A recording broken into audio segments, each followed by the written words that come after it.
Okay, it's preparing. Got it. I think we're live, Freda. I'll just refresh the live thing on my iPad and then I've got the feed. Anyway, we're live now. We are live, yes. Fantastic. Hello and good evening and welcome to Gender Nebulous episode 6. So we're doing a simultaneous YouTube live and recording the podcast at the same time because that's just what we do. Well, hopefully it'll go well. I wasn't sure about going live at first because I was coughing my guts up. Yeah, so, but you seem to be okay. I think you're surviving. I look terrible. You look fine. Anyway, you'll get through it. Yeah. Have some more cider. Have you got the link for the? The link. Because I just want to shove it onto Twitter so people can copy streaming link. Send to Freda. Where's the? So yeah, I just want to put that up there. So I've done it, and then we can just get into the pod, and then I don't have to keep. There you go. You've got it. So thank you. Right. So what are we talking about first? What are we talking about? Okay. Well, we've got lots of things to talk about as usual. I wanted to talk about first thing that was kind of annoying me was this Bishop of Oxford, Stephen Croft. So this guy, Church of England bishop, he wrote a 52-page essay around, why the church should now, after all this time, be okay with same-sex marriage. Now, the thing that annoyed me was not that. It was the fact that they had to write a 52-page essay, to try and persuade his fellow bishops that this is a good idea. And surely, if you're a good organization and you believe in diversity and inclusion, you wouldn't need to write a 52-page essay. You would just say, you know what, let's just stop being bigots and let these people get married. Well, I think the thing is, it's like if you, I mean, let's face it, the church, Catholic Church, whatever denomination, they say it's in the Bible. We can't do this, got to do that. And if you've got rules, I mean, if there's a book and there's rules, then it's like, you can't just write. Should we change a few? It was like, we have to go back and reread scripture and pray to God about. It's funny, like same-sex marriage. It's like, it's funny how a religion is presented now. Like if you watch like Sunday morning BBC TV, and what's that lady called, the Vicar Botley? Is it Claire? Do you know what I mean? Don't watch it. She's a female vicar, but it's like, oh, don't worry, you don't even have to believe in God now to enjoy religion. It's like, I prefer the old school. Really, you don't have to believe in God. Can I sign up then, please? Yeah, it's like, if you're going to be religious, do it properly. Just get the fire and brimstone going. I'm into it. Don't be all like, oh, no, there's no rules anymore. Anybody can do anything. I mean, if you're going to have a religion and you've got rules, have a proper one. Because I can decide I don't want to be part of it. Then if. Yeah, it just annoyed me, But what was funny about that is, that Calvin Robinson. Anyway, he's some bishop. He thinks he's got control over people's marriages. But we can all have civil partnerships. But I mean, there's not. I mean, if you're religious, I suppose you might want to express your. You are a religious LGBT person, and you want to get married in the church. These people are preventing you from doing that purely on the basis of them thinking that your sexuality or gender is against the rules. You see, when I was younger, when I was a goth, well, still a bit of a goth, but I used to think, why would you be into God anyway if you're gay? What haven't you read the bloody Bible? They hate you. You should be able to, if you want to be into God, if you want to be so now I'm a bit more to be religious, and your gender and sexuality should be part of that. Why can't you have? Why are they trying to? Yeah, I'm a bit more chilled out now, because I have got a friend who's gay and he's lovely, and he goes to church, and I think, well, I go to church with my mum now and again. It's kind of a nice experience, you just sit down in a peaceful place and listen to a bit of a sermon. That's all it is now. So maybe that's like but in steps, people like Calvin Robinson on GB News, this priest on GB News. And it's like it opens the door for that kind of like, that more divisive version of Catholicism or Christianity or whatever it is. And it's like, I think your camera's frozen, by the way. Oh, bum! Wait a minute. Can you still hear me? I can hear you. Your picture's frozen. I'm not sure what's going on with your camera there. All But right, anyway, doesn't matter. Keep talking. Just give me a minute and I'll sort it out. You keep talking while I fix this. So are you still there? Can we keep going? Keep going. Okay, so that something else I wanted to talk about, which was quite interesting. It was the ITV straight drag race. It was actually called Queens of the Night with Lorraine Kelly on ITV. Yeah, I saw this. So Well, yeah, saw so bits of it. I was very skeptical at the beginning, thinking, this is going to be, oh, okay, you're back. Just hold on, let me. So this is so amateurish. You can see your hand. There you Right. go. You're working. It's working. I actually went off then and disappeared and went had a wee. Like, can you see me? Yeah, I can see you. You're in multicolor. Oh. So yeah, so I was a bit worried about straight drag race. But it was really good. There was lots of positive messaging. It was done really well. Lorraine Kelly, you think about Lorraine Kelly does something, it's going to be good, isn't it? She's really Well, yeah, she's lovely. Yeah, it's like she is. Like I think the turfs have been after Lorraine for a while because they can see her as somebody that's who may be on their side and can probably, and she's probably been approached by the press pack of the usual turfs, and she said, "Nah, I'm not into that." He's resisted. But I think she might be a Nicola Sturgeon fan. Well, there's nothing wrong with that. Yeah, that's brilliant. I'm not. So some of the drag names, and the winner was Simon Gregson, who Coronation Street. Yeah. His drag name was B-Day Bardo. That's a good one. Mr. Motivator, fitness instructor. He was called, I think it was Proteina Turner. That's great. Chris Hughes, television personality. All the Fields. Right. George Shelley. I think George is a singer. I'm not sure which group it is. See, I don't know half of these people that people call celebrities these days. I think anybody can be a celebrity now if you've been on. His drag name was Dave Shelley Sassy. If you've been on a commercial for Dyson, you're a celebrity now. Then we had Adam Woodyard, I think he's off EastEnders. Madame Mimi Dayuyu, or Yo-Yo, whatever it's called. Joe Marler, rugby player. Trixie Turner.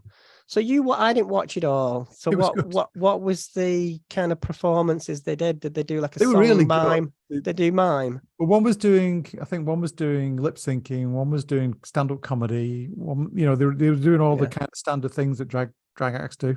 What did Mr. Motivator do? Mr. Motivator, I think he did a dance. I always assumed Mr. Motivator was gay. Anyway, I was when I first heard about this, I was a bit like, no, this is stupid. They don't come into our drag world because it's like, oh, look at these guys being brave and letting people. Yeah, that was my worry with it. But I didn't get that impression from it. It did feel, because the thing is, it's like end of the pier kind of cabaret, very, very light entertainment. So but obviously they're not doing any of the artistry. Somebody's, the makeup, and they're being, I mean, they're good performers anyway, because they are people. Yeah, they all had like a mentor drag. But anything that pisses off Helen Joyce is fine by me. So that was good. That was really positive. I think catch up. But I'd like to see this more often. Well, I think it's going to be a regular thing, because I think that was just like the launch show. The thing that does bother me might become a regular thing. One thing that does bother me about it sometimes is people conflate trans with drag. Yeah, and obviously there's nothing wrong. I mean, trans women can be drag queens. I've done drag. Anybody can do it. And straight women, cis women can do drag. But the problem I have is, like, sometimes, like in online discourse with people that don't really live in our worlds, they'll just see men in dresses, and they just think of everything then as my men in dresses. Yeah, that's the problem. So to have a serious, because like serious conversations about trans people don't really exist in the mainstream media, do they? Unless we've done something wrong. I think the point we're making is that drag and trans are not the same thing. Yeah, well, we know that, but We know that. Hopefully the people watching, listening know that. but it's a bit, it's a similar thing to the way men perceive women. It's like if you're dressing up a certain way, it's because it's performative for them, but it's not. It's not. It's about, you know, feeling confident. And the drag is that thing. It's about, it gives you that. It's like an amplified, exaggerated version of that, you know, to the point where it's, you know, it's ridiculous. And I think that's really, I think that's fun. More men should do it. these celebs didn't do their own makeup or anything. They would. Do you remember that show a few years ago? They spent ago? a week with their mentor drag queens. Yeah, there was a show a few years ago that a friend of mine was in. Cheddar Gorgeous was in it, and they just took some straight men, and they sort of packaged it as a kind of mental health thing where you do it for confidence, and right. But it was funny. It was funny, but at the time I thought about that. I thought, oh God, why do we have to have this? There's always got to be a journey, hasn't there? Like somebody's struggle and overcome something, and then. Well, there was a lot of really good messages in the show. You know, in between, you know, when they're doing the filming of how they became, you know, in the show, and a bit of a background story on each of them. That was where they're having these really positive messages. So yeah, overall it was good. I'm just getting our live feed up. Sorry, just some technical stuff. Technical problems today, Freda. Yeah, well, I probably won't get any views today because I've not been able to promote it very well. So there'll be some people on there. Anyway, let's just ramble on. Keep rambling. National Trust annual general meeting. Did you hear about this one? Yeah. So there was a I guess a motion put forward by somebody called Stephen Green, who is he's somehow involved with Christian Voice. Now, Christian Voice is part of 55 Tufton Street. We spoke about that. I think it's weird how these. You see, I just find it really odd that so like we're talking about religion again, and we sometimes say, oh well, nobody's really bothered about religion anymore, and it's like but they're in government. These people are in the House of Lords.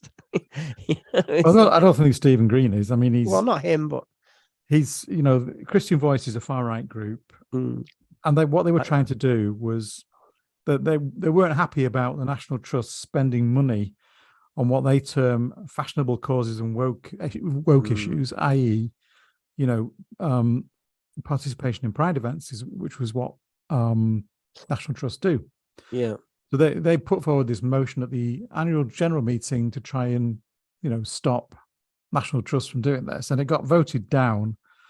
You know, there was 78,000 against, 43,000 for, so it was well and truly put down. He also tried to become a council member on the National Trust elections.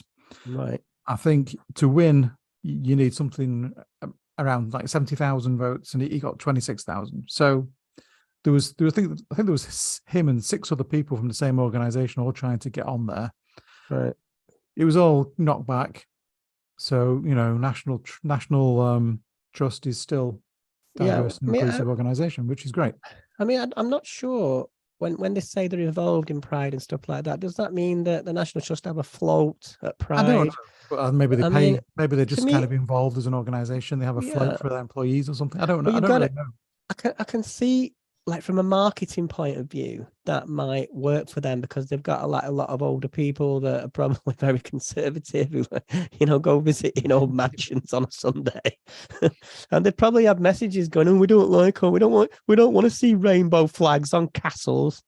we want to see St. George's crosses." The National Trust is, you know, it's for everybody, isn't it? So that includes everybody. You know, well, so you can't start. I mean, can't start excluding certain groups because there's a minority of idiots don't like it, you know. But I'm cynical about a lot of Pride pink washing anyway. You know, like every company has got a bloody Pride flag. But see, it's easy to be cynical, but it's a positive thing, really. I mean, yeah, I mean, it does look like pink washing quite a lot of the time, but then, you know, these organizations, I think they're slowly kind of doing it better each time they have a go at it. it is getting better. It ties into that thing that we spoke about last week with Trans Inner City event coming up this weekend in London. There's lots of huge organizations involved in that.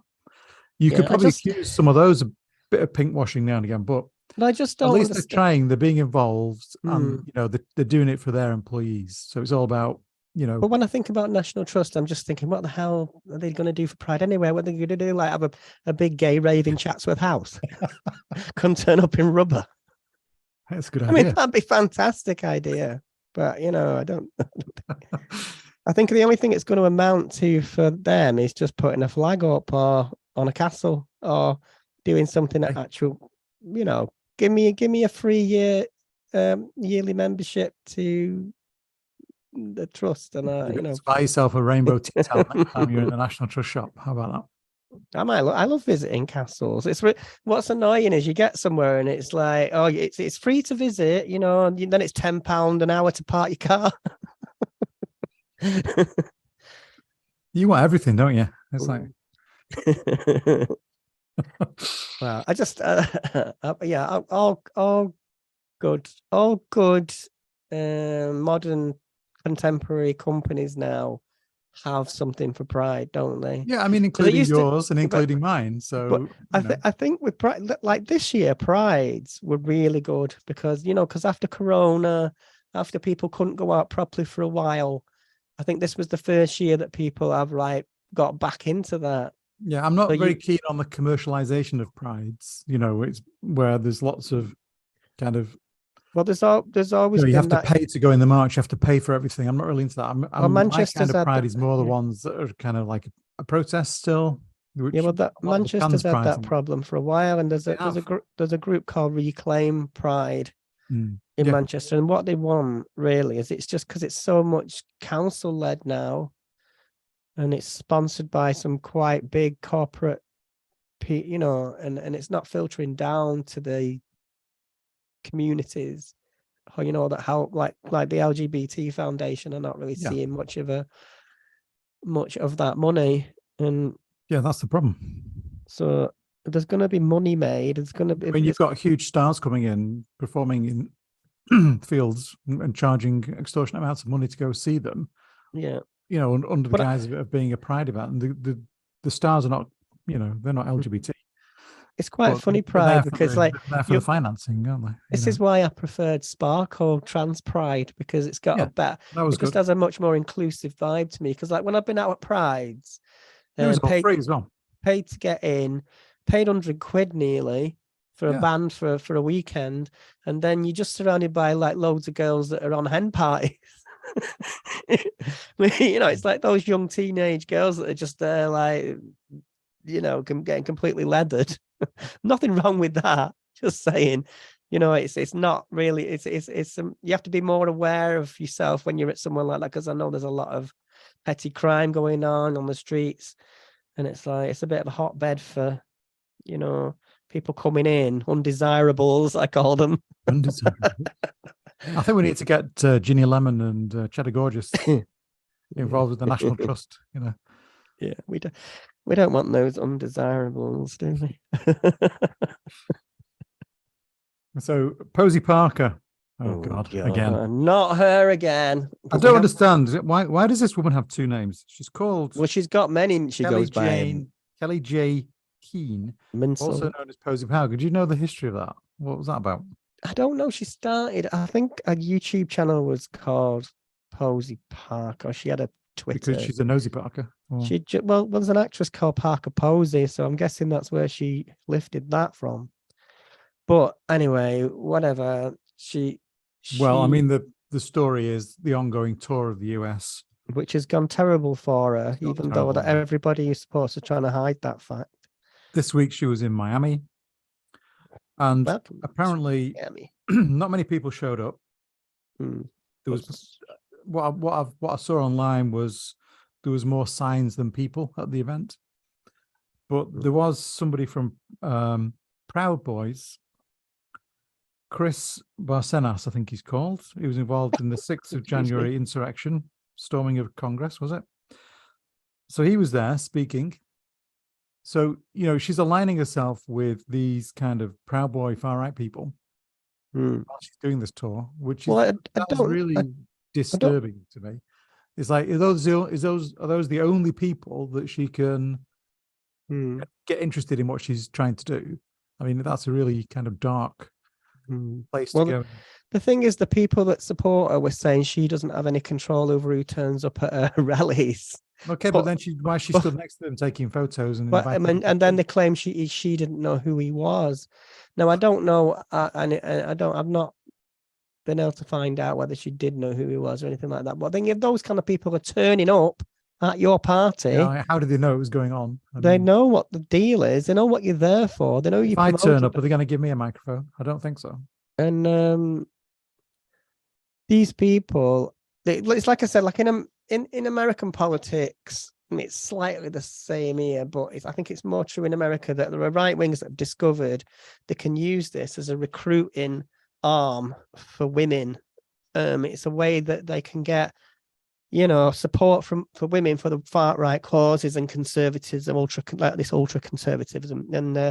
And I was reading about. Well, I was listening to a podcast actually called "The Coming Storm" on Radio 4 by Gabriel Gatehouse, and it's really good. It's a second series now. The first series concentrated on the storming of the Capitol building, and it was about the build up to that. Now this next one is about what's gone on since then, and it's still called The Coming Storm, and the coming storm now is potentially Trump's return, and they're getting ready for that.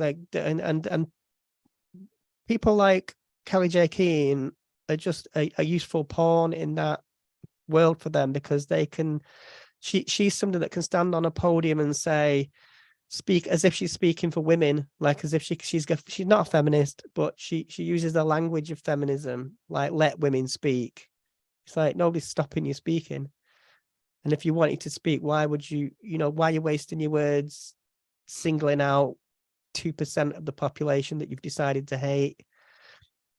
So that's what it's about, really. I think it's about recruiting women, and we've seen the midterm elections this week in the States.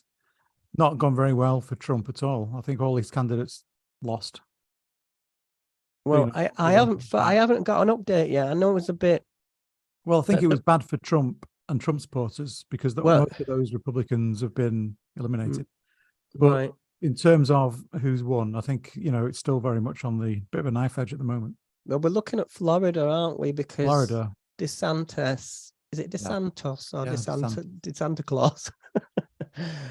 He's he's a bit of a horror, isn't he? He's a bit of a far right hardliner. And I'm not a conspiracy theorist. I'm not but if I was to put money on it, I would say that he is the kind of person that would plow money into something like, I think he's lining himself up to be the alternative to Trump.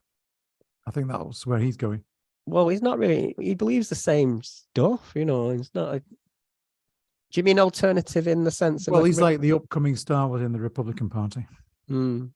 So whether he surpasses Trump's popularity, I don't know. But he's a dangerous individual.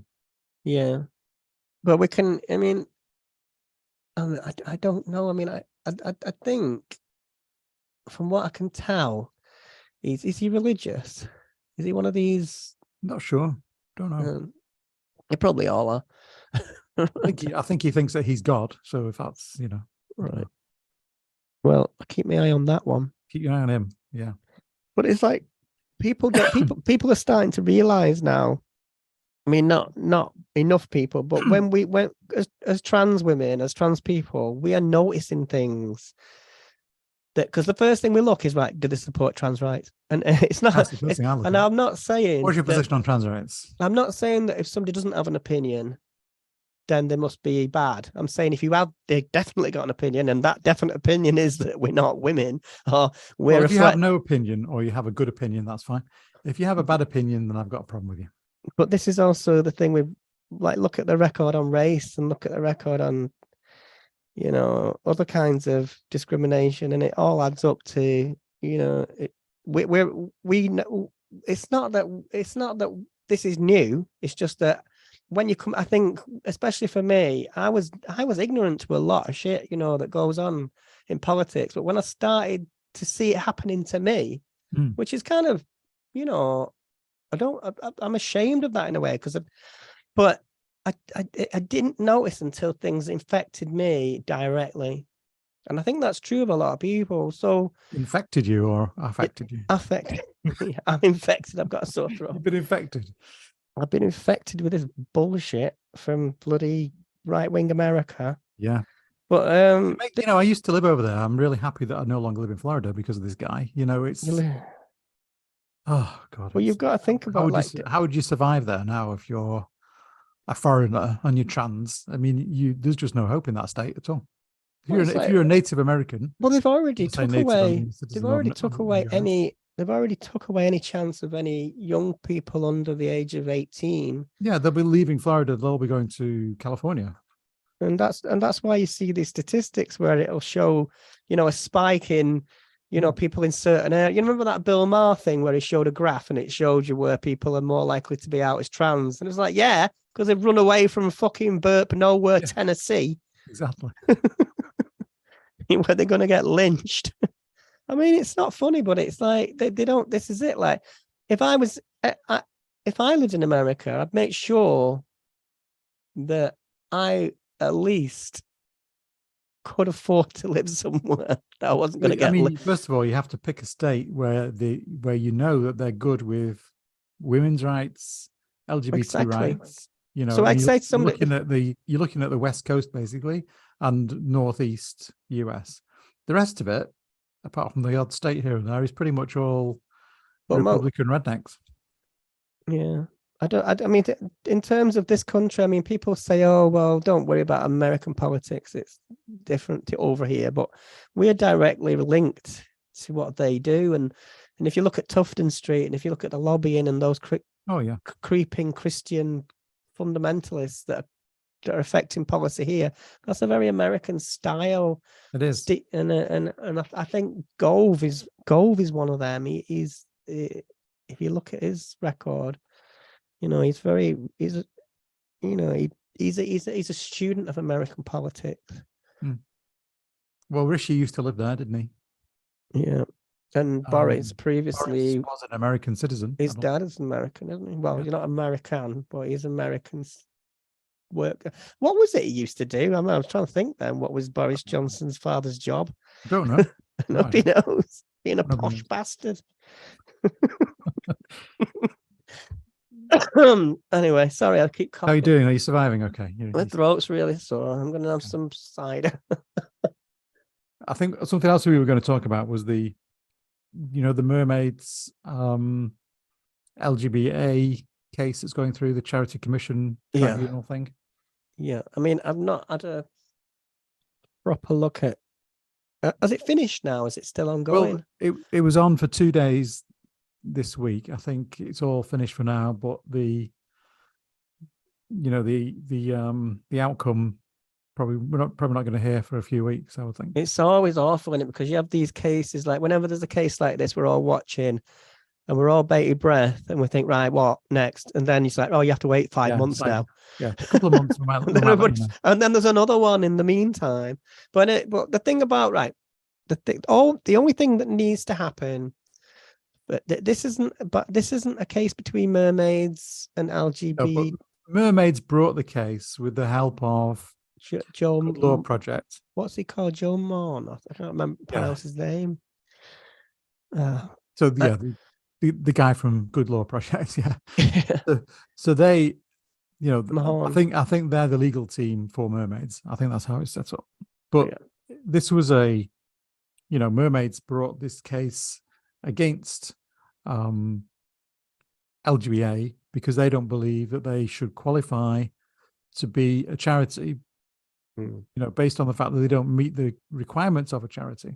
Well, this is it. Like I've asked many times, and other people have asked many times when you're on Twitter, what have they done? I mean, what are they doing for the LGBT Yeah. What are You- they doing? Because I volunteer for the LGBT Foundation in Manchester, and I can give you, Yeah. if you go on the website, there's an extensive list of services they provide, and there's a place you can go. You can go, you can connect with people. You can do that anytime. Set up drug and alcohol recovery programs, things like that. Sexual health screening. It's all there. So they're a charity that supports in very practical ways, and you'll see them on the streets. They have an office in Manchester. Yeah. They're out there doing stuff. They don't do any political lobbying, do they? The problem we've got is this, right? LGBT's charity status. There's a lot of charities, and I don't know what the criteria is to be met. But because we only concentrate on what we see on Twitter and on social media.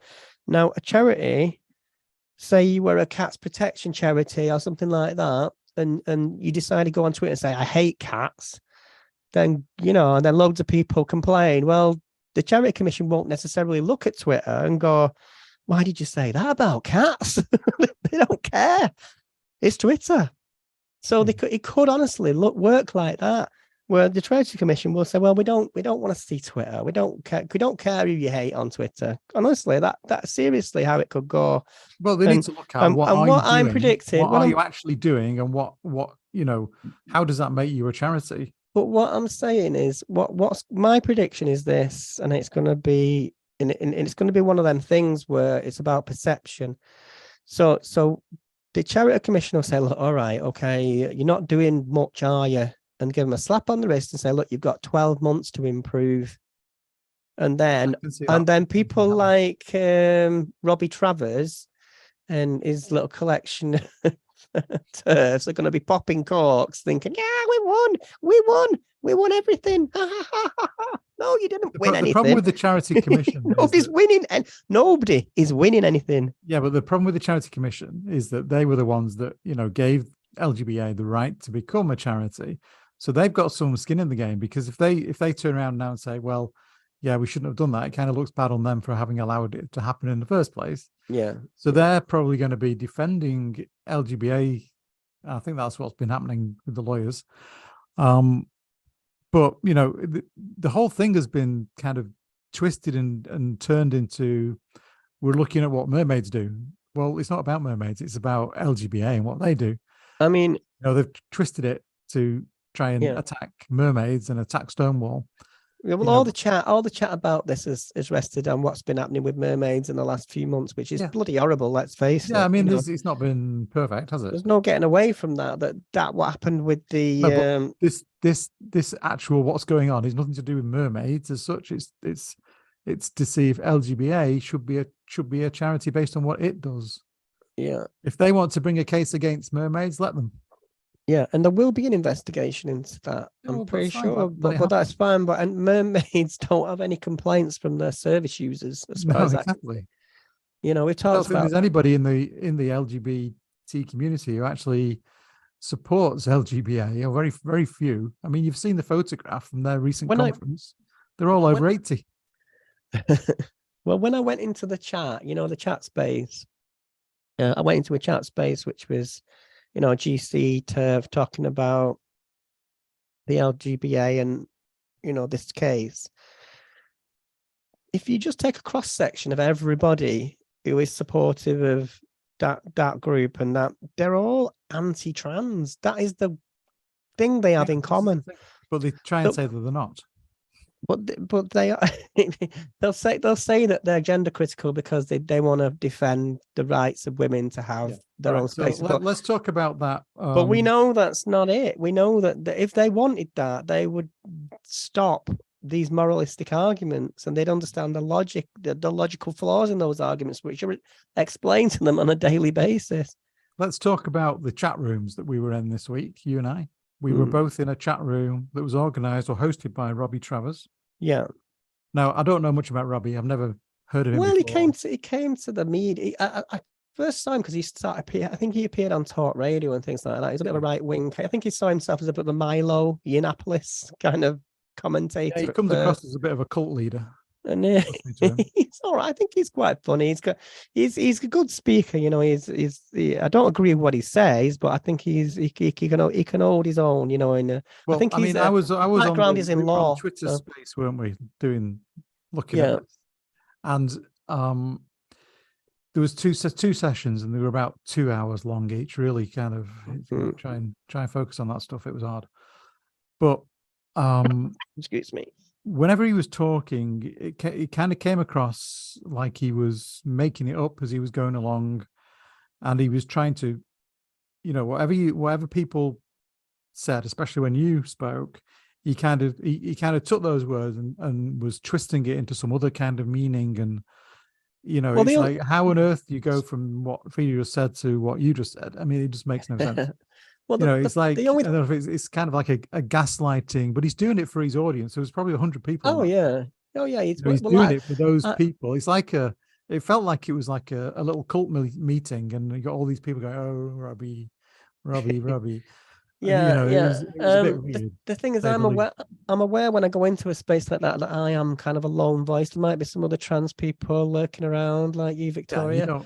But I'm aware that when I go into that space, I am against what they are really. But he's quite respectful, so that's why I always engage. Yeah, he did. I mean, he let you speak. He wasn't rude. He did cut me off a bit, but the thing is, when I did speak, you could see the sort of bubbling up of.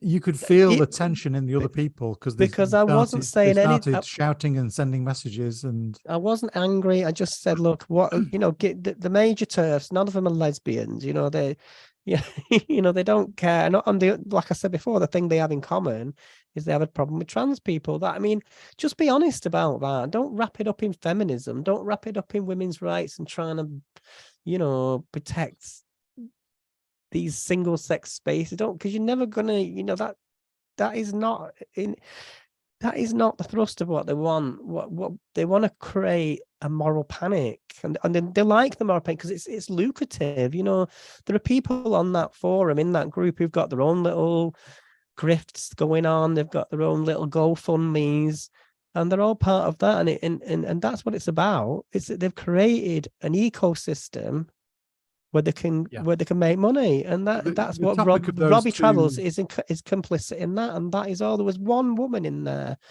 I'm not sure it was her actual name. Actually, it's quite tricky to know if anybody's genuine or not on there.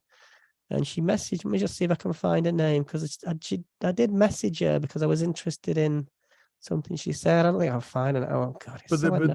Why is it so hard to find old messages on things? It's like, the title of those two spaces was basically around the mermaids versus, as they put it, LGBA tribunal. Yeah. But if you were to look at like all the people in the call, and I did this while the call was going on, I was looking at their profiles, and I would say almost 90% of them were all gender critical. Oh, well, they all are. So, you know, if you're trying to say that LGBA is a charity for, you know, lesbian, gay, bi people, why is everybody on the call anti-trans? And also, I mean, that doesn't make sense, does it? If they say, you'll see a lot of them say, look, we don't hate trans people. We just want them to, well, add the trans to have your kind of trans person then. What kind of trans person is that? Is that Debbie Hayden? Well, not even Debbie Hayden was on the call. So, yeah. But anyway, yeah, so there's this one person in this group, and she's got some kind of court case going on. And I looked at it and I thought, what is this bollocks? It was something about our autistic child being told that he was trans or something. I thought that sounds a bit fishy to me. So I asked her about it, and she wouldn't, honestly. She was on to me straight away.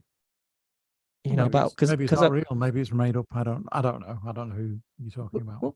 But it's just all this kind of grifting going on. But there was a lot of nonsense in that call. It was very difficult to listen to. I had to go and hose myself down afterwards. See, I missed a lot of it because I was sort of, I was thinking, I don't really take a lot of it in because I think I can tell sometimes when somebody starts speaking what they're going to say. So I thought, do I really want to listen to this? So I turned a bit of it down until I was going to speak, just before I was going to speak. Anyway, that was that. But well, hopefully there won't be any more. I think there's going to be one when they when the result comes out. Has my camera stopped again? No, it was a bit intermittent, but it's working. Right. No, actually, it stopped now. My God's really It's bad. actually, no, I just said that, and now it stopped. Oh, bloody hell. Right, I'll fix it again. Right. I don't know what's going on today. That you got internet problems over there. Yeah, it's because my sister's here and she's like downloading Downloading films. movies, no doubt, and interfering with our podcast. So the other thing we were going to talk about, Freda, was the Twitter exodus to Mastodon. Oh gosh, yeah. See, I'm a bit cynical about all this. Okay, your camera's back. Just don't want to make you feel dizzy. I'm just going to move myself around a bit. Right, I'm back. You're back. Yeah. So the exodus from Twitter to Mastodon. I have actually opened an account. Mastodon. Is it really an exodus or what? I don't know, but I'm so sick and tired of Twitter and all this stuff that's going on with Elon Musk and the charging for a verification tick.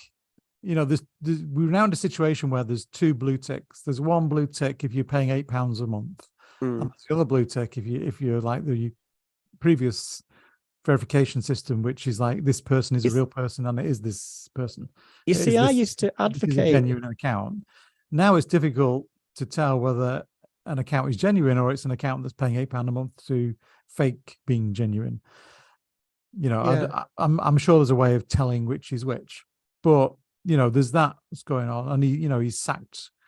I don't know how many people he sacked. So I think it was like 5,000 people have been fired from Twitter. So the whole thing just seems to be going the wrong way. Why do I need to be in there? Why do I need to keep making this guy richer? Well, what I think, I think Elon Musk has got somebody in, some sort of financial advisor who doesn't understand. It's not just him that's put the money in. There's also the Saudis have put money into it too. So that's another reason I don't want to be in it. Well, there's a lot of reasons not to be on Twitter, but I've sometimes thought, what if because there was talk about it being a paid site a while ago, and I was like thinking, well, I don't mind. I wouldn't mind paying. It was a decent site, and it was safe, and there was none of this like pile-ons and all this kind of stuff that goes on in there. The negativity, the nastiness.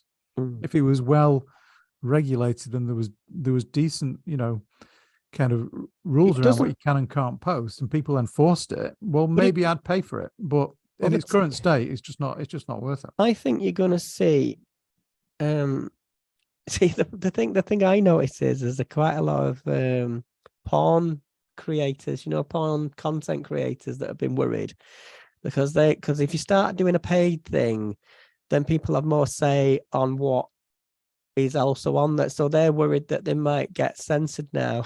I thought that's really funny that it's always the porn people that suffer. But apart from that, I think sometimes I would welcome something where you could verify yourself. So you don't pay for a verification. You just say, right, this is me, and this is the proof of why it's me. This is you submit your passport. I don't know what. I can see why people might have a problem with that, but I think if you're on social media, I don't need a tick next to my name. I don't need a tick. But you do need to kind of prove who you are. I think that's a good thing because it's kind of like it safeguards, doesn't it? One of the problems is that people. But then there's also an argument which says it's good to be anonymous when you're in a situation where you don't want to be. No, you can prove who you are, then change your name to whatever you want. Do you know what I mean? As long as the thing is set, but. The problem is at the moment, if somebody gets banned, they can just set up another account within 5 minutes. So most of the trolling things and most of the, like if you look at most of the really hateful comments, they're coming from accounts with less than 5 followers. And so that's a problem because I've got different accounts for Twitter because the reason is like sometimes I want to that I've got quite a long turfy block list, but sometimes when I'm writing about the turfosphere, the turf Reich, as I call it, I'll need to see what somebody's doing. Yeah, and you just block everyone, don't you? I just block. So anyway, I've decided that I'm going to keep my account but it's just not going to be actively used. So I've moved over to Mastodon. I've done the Well- same thing with Facebook, to be honest. Well, I'll have a look at Mastodon, but the thing that put me off was the name. It's a strange name. I'm not sure where that I came from. don't know. It seems quite nice. It's very friendly. It seems to be well organized. Well, it's because there's nobody there. Well, there's lots of people showing up now. My favorite. I think they're having a bit of a problem with the large number of people coming in and keeping the servers up to speed. I think that's a bit of a problem for them. But One of my favorite social medias was my first one, which was LiveJournal. Yeah, I never used that. LiveJournal was popular in like 1999, 2000. Is that the one that Vladimir Putin uses? Yeah, it's on a Russian Made server. in Russia. But it's nice, slick, and it's more like a blogging site than sort of like, you know, Twitter's a news feed. That's the thing with Twitter; it's about news. Like now, if I want to find out something that's going on, it's really powerful, Twitter, because somebody will post say there's a major news event. No, it's like useful. it's instant, isn't it? But that's the power of Twitter. Well, this is why I'm keeping my account. I can still go in and look, but I'm just not going to use it as somewhere where I'm posting my usual shit. You know, that's going to go into my account. I've heard people say, you know, it's awful that these private individuals can own so much of.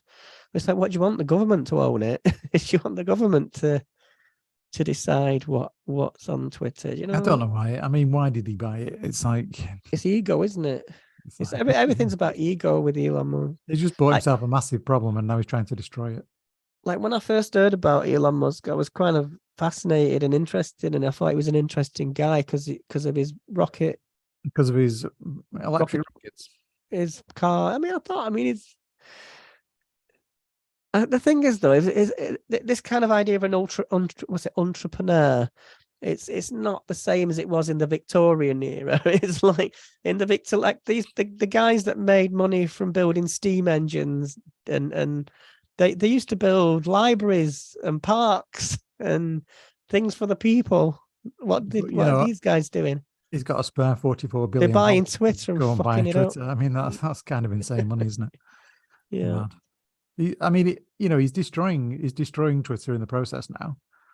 So what's it going to be worth when he's finished destroying it? And I was reading something else online the other day around, you know, all these engineers have been fired. So what starts happening when, you know, servers start having problems and the software needs updates? You know, there's loads of kind of backroom stuff that needs to be maintained and looked after. Yeah. If you fired all your engineers, how's he going to do that? You know, there's a lot of experience walking out the door there, and if you lose too much of it, it's going to be one of them. Maintain the site anyway. It's going to be one of them situations where we're going to start seeing little things. Oh, this doesn't work anymore, and that's broken, and you know. Yeah, well, it's like I remember talking to somebody recently about when we first got online. Like I was one of the first people I knew, like in my college. I was at college at the time. And I had a Commodore and Amiga, and you used to put your telephone on a box, which was the modem, and the only thing you could look at was other people on the only other people on the internet were people like us that were they were geeky enough to get into it. And there was this part I was talking about. When was that point when people who used to bully us at school started to get on the internet? Because they used to call us geeks, and what you doing that for, mucking about computers, you weirdos. And I was like, yeah. And when I think about that now, I was thinking, what was that point where those people... remember the other day, when was the first year when I got a computer? I think it was 1997. And that was around the time when people were just starting to buy like home PCs. Well, I was quite lucky in a way, because my dad has always been into technology. Like any new technology, he wants it. So I had in the house a BBC Acorn, you know, the I forgot what the model was, but it was like it looked like a bread bin, and but I had that, and when they started, you know, it was the one that they had in schools, the BBC Micro, and they put one in every school. And when this thing came to school, I was really lucky because I said, I've got one of these. And I knew how to use it before. It was that point where I wasn't seen as the brightest pupil at school, but it was that I was ahead of the teachers because of that. You know what I mean? It was like this paradigm point where, because of something I'd had access to, I could teach the teachers how to load a disk. I could teach the teachers how to write into the code. Now look at us. We're discussing a crazy guy who bought So my point, a microblogging site for 44 billion. My point was, when was that point where the people that picked on me at school, or for being geeks, me and my friends for being geeks, when did they get on the internet and start bullying me for being trans? It's the same fucking thing. And it's like, but there are people on the internet, right? I remember this, that when you're on Facebook and there's suddenly your Auntie Jean's on Facebook, and she just doesn't. She posts the meme that you saw 10 years ago. Facebook for me started with that farming app. Do you remember Scrabulous? I can't remember what it was called now, but it was a farming game. I know the one you mean. And you had to plant the farm and then harvest the farm. It was like you built yourself a little farm. Yeah, and that was the thing that kind of got everybody into Facebook. It was this farming game. It's like hundreds of people were coming in. Everybody you knew was playing this farming game, and then it kind of... Well, for a lot of people, Facebook was just Friends. Do you remember Friends Reunited? Facebook. Yeah. Friends Reunited. That's around the same time. But I remember my auntie getting Facebook, and she's posting this stuff, and my auntie telling me off, saying you can't put things like that on the internet. You can't. Like, it was, because I used to put memes up that were quite, not rude or anything, but it's like suddenly I'm the elder, because even though my auntie's like 30 years older than me, I've been on the internet longer. So in that space, I'm the elder, and she couldn't get that. She couldn't understand that at all and that's why you've got this like conservative, this angry conservatives on the internet, because they feel like they've missed something. It's like they're not part of something. It's got to a point now. I think we've been on the, it must be 30 years now since the first kind of. But I know the internet's been around longer, but this Elon Musk buying Twitter thing, it's almost like a major turning point in a sense, because we don't really know what's going to happen to Twitter now. And, if people do start leaving in big numbers, where are they all going to go? It's like, these other little sites like Mastodon, and there's probably loads of others. They're going to start seeing a huge influx of people. They're going to have to be, upscaling their services to try and accommodate all these people coming in. Right. So what you're saying it's like a major turning point in a way. So what you're saying is, if imagine Twitter as the Titanic. Yeah, it's going down. And there's some people getting on lifeboats, and they're looking for somewhere to go. Yeah. But it's just not. We've hit the iceberg, and the I don't think Twitter. I don't think Twitter's going to go down. I think somebody will step in or arrest Elon. You might find that Musk is like, oh, I can't deal with this, I'm out, and he sells it for half price or something. Possibly, he just gets out and it's a loss. Yeah, I'm sorry, I shouldn't have done that. I don't know. He might quit. He might get out at some point. Well, because how did he start? Was it PayPal? Yeah. Doesn't know that anymore. He got out of that, didn't he? So yeah, I mean, he's a business guy, I suppose. So he could get out of it just as easy as he got into it. Did you watch there's a thing on the there's a thing. Yeah, I've got 50p. You got 50p. I'll give you the other 50p. Well, we could buy shares in it. No thanks. Well, what I was going to say is, there's a thing on BBC at the moment called the Elon Musk Show. Oh God, I'm not watching that. No, it's not like it's not by him. It's about him, and it shows his dad and his background. It's quite funny, actually. It doesn't really attack him very closely. It's not like a journalistic piece. It's more of a sort of comedy thing. I'll let you watch it, and you can tell me about it, and I might have a look. Yeah. So anyway, what's coming up tomorrow, Freda? Tomorrow night? Oh, doing a show at the Pier Hat in Manchester. The Pier Hat, yeah.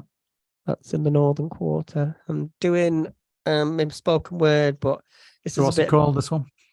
What, the gig? No, your piece you're doing. It's called Two Skulls Beat as One. 2 skulls beat as 1. Okay. And I'm doing this time.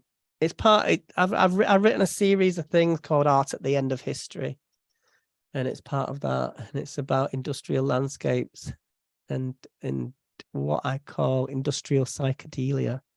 And Wow. it's about the idea of the industrial, when you walk around Manchester, you see these old mills and they turn them into things, and you still see relics of the industrial era. Yeah. And it's about that kind of psychic space. Like, because I was walking through Piccadilly last month, and I walked under Piccadilly Station. Yeah. And there's a massive air conditioning machine under there, and it's a howling noise. It's just and I was like, oh my god, this sounds. And it was getting louder and louder. I was getting close to it, so I recorded it. So that's the backing track for me, my piece. So I'm going to put this in the podcast at the end. I've got the track. You sent it to me, so I'm going to add that into. It's spoken through a megaphone. Listen to it. Yeah, spoken through a megaphone. Also, I was recording a video for it today, which involved me rolling around on the floor in my shed. It's probably why I'm still ill. Have you posted that anywhere yet? No, I've not edited it yet. I've got like 5 GB of clips to. Right. So the thing you're doing tomorrow, then, it's going to be the same as you recorded today. Yeah, same piece. Same piece, all right. And I will be there. I will be camera woman Hodges. Mm-hmm. You're my glamorous assistant. Your glamorous assistant, yes. And I'm not sure what time. What time are you on? Do you know? No idea yet. Be about 7. I tried to find that out earlier from the promoter, and she's like, "Oh, just turn up. We'll sort it out."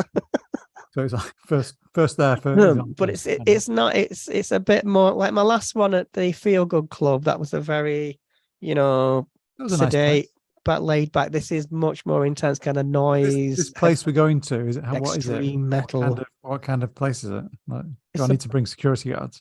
No, it's a nice little bar in the Northern Quarter, but we're in the basement. The basement. Oh wow. Okay. Yeah, and it's got quite a big sound. So your act is you've got this backing track. Yeah. You're going to be reading, or you're going to be shouting out your poem, or whatever you want to call it, through a megaphone.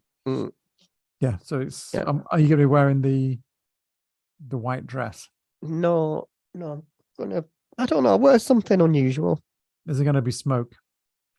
There'll be a lot of dry ice. Yeah. All right. I'm looking forward to it. I just hope I'm well enough. I'm still a bit rough.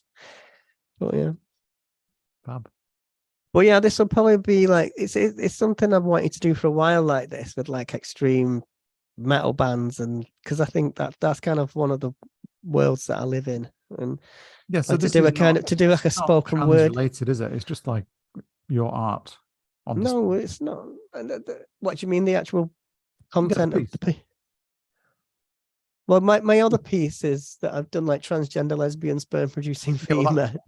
No, very much more about that. But this is different now. This is. Yeah. I mean, I don't just want to write about being trans. No, why should you? But I do like to do that. But yeah, I tend to like if I get a gig and I find out there's a gig, I'll tailor something to that space. So I wouldn't turn up with a megaphone at the Feel Good Club. I mean, I might, but it might not work as well because it's a much more sedate kind of chilled out thing. Yeah, I'm looking forward to it. I'm not sure what to expect, but I'm going to be. I might be on the street doing it in Piccadilly Gardens with my megaphone, like a street preacher. I feel like Posey Parker, but the opposite, like a sort of inverse version, shouting trans rights, human rights. Yeah, I mean, so yeah, I'm going to be in Manchester with you, and you're going to have a megaphone. This is a scary thought, really. Well, we're going to do some videos. See what it is, right? With me, I'm going to have a mooch around Manchester, and I make some videos while I'm just walking around. I just collect footage and bits of sound wherever I go. So you're going to creep up behind people with your megaphone? I'm not going to do that. But I just record. It's amazing what you can trans do. rights are human rights. They're like, I don't. What are you on about? I said, oh. Yeah, I'll just go up to people with a microphone. Do you love trans women? If not, why not? With the microphone, with the megaphone straight in the face. Yeah. It would be good to do something like that, though. You know, just go up to people in the street and go, you know, what do you think about trans people? And they'll just go, don't know, really. That's because it's like, I mean, you might get the odd one that goes, oh my God, I love trans women and they're the most wonderful people. Well, if you want to do a bit of that tomorrow while we're in Manchester before the gig, I'm happy to record it. Yeah. Knowing me, I'll be the person that finds the one turf in Piccadilly Gardens. And I go, stay out of our spaces. No turfs in Manchester. They're not allowed in Manchester. Turfs are not allowed in Manchester. Yeah. We'll stand outside Wagamama with the do outside Wagamama with the megaphone. That's the way to do it. Can you actually get arrested for doing that? Because I was told, it was called disturbance of the peace. I think. You have to get permission, don't you? You would have to get permission. Yes. Yeah. Can I have permission? No. Shut up. No, do you have your mic? Do you have your megaphone handy? Is it there? Wait a minute. I need to see this. It's going to be interesting. So Freda's gone off to find the megaphone. I hope she's charged it. Yeah.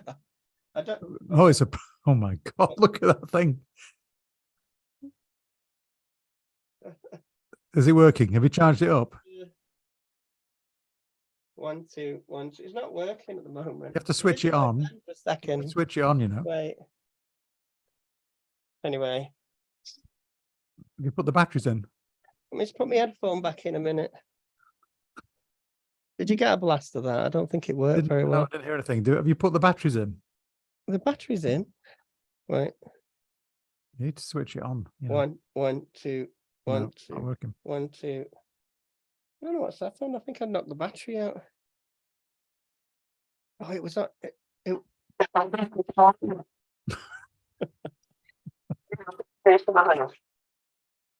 very nice to listen to, is it? On a podcast. It just sounds. It's the same volume. It just sounds different. It's just a bit weird. So we're just gonna do podcast. Trans women are winning. Put that one out. We'll use that. Upstairs. She's going to wonder what's going on. Still got a sore throat. Is your mum in the house? She's going to be wondering what's going on with that. Hey, say that again. I say, is your mum in the house? She's going to be wondering. Yeah, she's just. I just heard something downstairs. Oh God. Right. Sorry about that. Well, you did ask. Yeah, no, thank you for that. It's most entertaining. I'm looking forward to it. So it's a bit too. It's a bit too loud. We've gone way over our allotted time. Yeah, it was a bit too loud to do that in the house, to be honest. I think I've upset the neighbours. Can hear next door's baby crying. So what's the story with the shed garage? Oh, that bunker. The bunker. That's my studio. That's your studio. Is that you your recording? Well, there used to be, it's a strange shed that because it's got solid brick walls. I had that made. Did you? Well, we had a wooden shed there, your usual garden shed, and there was a really windy winter a few years ago, and it wasn't the best shed anyway, and it just fucking keeled over. So Mum said, "Oh, we need a new shed."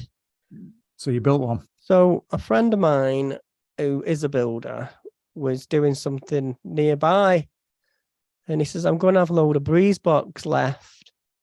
Because he knew I was into sound and sound recording and stuff like that. He said, it'd be a really good thing to, because I can't make that kind of noise in the bed, in the house. Do you know what I mean? So it's pretty soundproof once all that door is shut.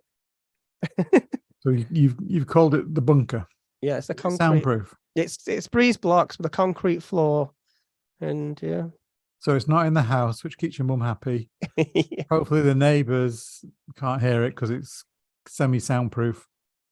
Yeah, I've got to be careful though, because sometimes when I've been recording, I've opened the door and forgotten the shed door. The sound of sewing machines through Marshall amplifiers isn't the best thing. Yeah, I'm impressed with your choice of amplifier. Yeah. So yeah, should be good tomorrow. Right. Well, we will. I think we've rambled on enough about my creative pursuits. I think we've run out of topics for today, Freda. That's my list is Well, I've been a bit ill, and I think we've got through it. And I deserve an award, I think. For You that. do, and the reason we're doing it today is because it's a really busy weekend for both of us. Mm.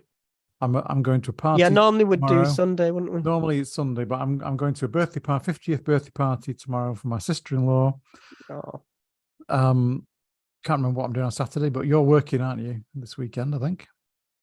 And then Sunday, I'm driving down to London for the Trans in the City event, which is happening on Monday. Oh, yeah. You have to keep me updated. I will keep you updated. I will send you pictures, and I shall report back next week with all the amazing stories and information and stuff. Bye. Hopefully, we'll have a better time next week because I'll feel better. So I think next week we'll be back to our usual Sunday schedule. Good. Thank you for watching. Thank you for listening. Please subscribe and like, assuming you enjoyed it. And we will see you very soon. So how do I stop this? Freda? It's like, I'm going to have to stop the YouTube first. Stop live stream. So bye-bye, YouTube.